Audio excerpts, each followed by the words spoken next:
Oh boy, it's another video and I'm recording in my underwear, but you might never know that because you can't see me. But anyways, I decided to do a little quick video on a little topic today just because it's trending right now, and obviously I need something to kind of pop up in the algorithm. So what better way than to talk about the thing that is trending, like a fish, or more like a fly attracted to light or gnats. I don't know, I have no fucking analogy for this. Point is, Assassin's Creed's Shadows, right, is gonna be the newest game that comes out. First, let me make a little bit of a confession. I've never played an Assassin's Creed game. The most I know about it is obviously the fact that you're like an assassin, obviously, who goes around sneaking and stuff like that. And then there's Eagle Vision. I remember I watched a whole video from Game Theory about that. And the only other thing I remember about it was like the music videos that came out from Smosh back in the day. Like, god damn, I'm old as fuck remembering those. But it was like Assassin's Creed 3 and 4, where it was like one was the pirates and stuff like that, and the other one was like the British Empire, some shit, and like the colonial whatever.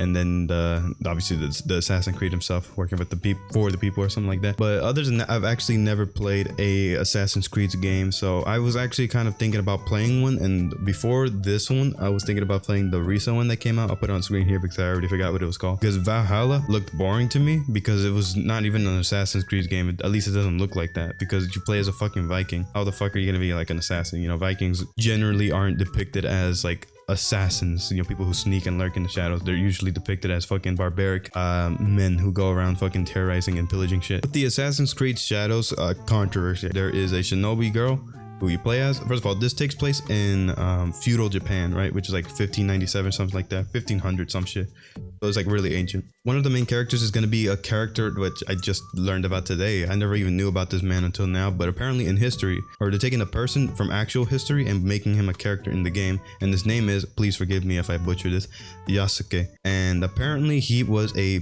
most likely of African origin. At least that's what it says on here, just on Google when you quickly search up his name.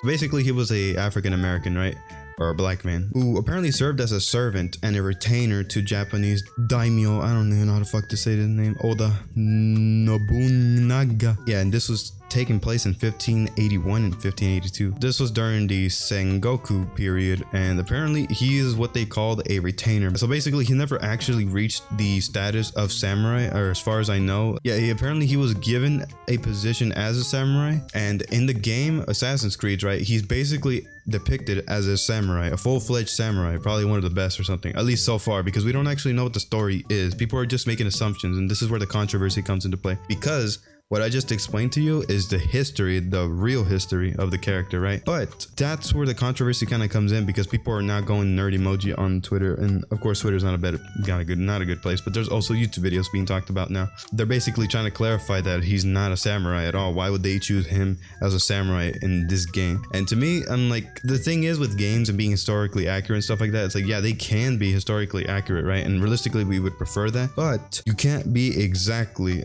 one for one to history, because then every game would be the same. Like if World at War literally just copied the actual World War bit by bit down to the last minute detail, we probably would just be bored, because realistically it's mostly like meetings and stuff that you would have to do with politicians and stuff like that. And of course, like, the wars are cool and all, but you know what I mean. Point is that while it's historically accurate to some degree, it's not completely historically accurate, because obviously you can't look at the Call of Duty World at War and think that's exactly how the war went down. There's more to it than that, you know. What I'm trying to say is that with Yasuke being a samurai, what I'm only assuming, because they don't actually tell us anything yet, is like, they haven't revealed the story to us yet, is that apparently he's going to be one of the main characters as a samurai. People are kind of calling this attention to detail, right, because they're saying that he was never a samurai, he was only a retainer. And like I said, to me, I don't think that really matters in this occasion, because it's a fucking video game at the end of the day, right? And they're trying to make a fun story out of it, and if they do this correctly, they will be able to tell a fun, interesting, and maybe even emotional story, right? You never know. Like, what if in the story he does start out exactly like it is depicted in history? He is only a retainer, retaliates, right? And let's say he takes down the feudal lords and stuff like that, and he fights back,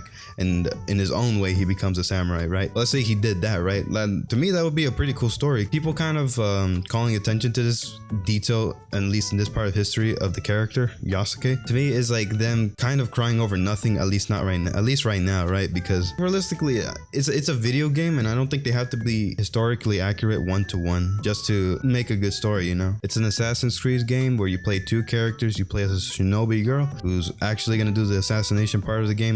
That's what I'm assuming. And then you have the samurai who's gonna be like a brute force fighter who does all the action and stuff like that. So to me, that sounds exciting. The idea sounds exciting, but we'll have to wait and see until the gameplay trailer comes out. I think that's all there is to this controversy right now, because the news just barely came out. This is basically brand new stuff coming out. So I want to talk about is the price. Fucking hell, dude, these fucking prices are abysmal. Holy fuck. $69.99. So that's basically $70, right? You know, every game, new AAA game that comes out is fucking $70 now, which is stupid because you don't even get a physical disc. All you get is a license, and it's like, what the fuck? What exactly am I paying $70 for at that point? Then you don't even get a disc, right? Any physical copy that is for the Xbox and PS5, you need an internet connection in order to install it. Now, as far as I know, I think the developers actually came out and clarified one thing, that being that once you do install the game, you don't need an internet connection just to play it. Like, you don't need to be constantly connected to an internet connection just to play the game single player, which is good. But you know, at the same time, it's like, why can't you just install the game from the disc? That's what the whole point of making a disc version is for. Otherwise, why are you even giving out a physical copy in the first place?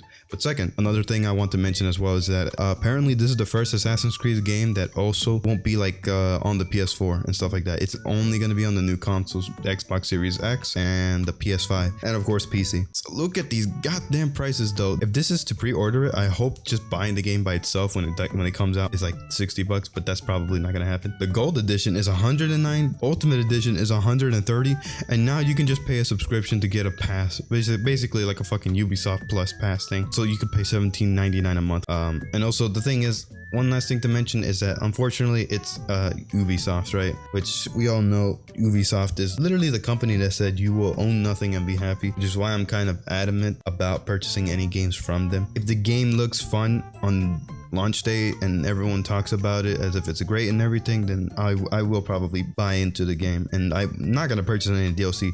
I'm going to tell you right now, do not ever pre-order any games, or unless you're actually getting a physical copy delivered to you on day one, or you're getting some kind of incentivization other than fucking early access. Just don't buy the game early. Just wait until it actually comes out on launch day and save your money. Otherwise, I think that's all there is to it. Yeah, I think that's it for now. So, see ya. Subscribe, bozo.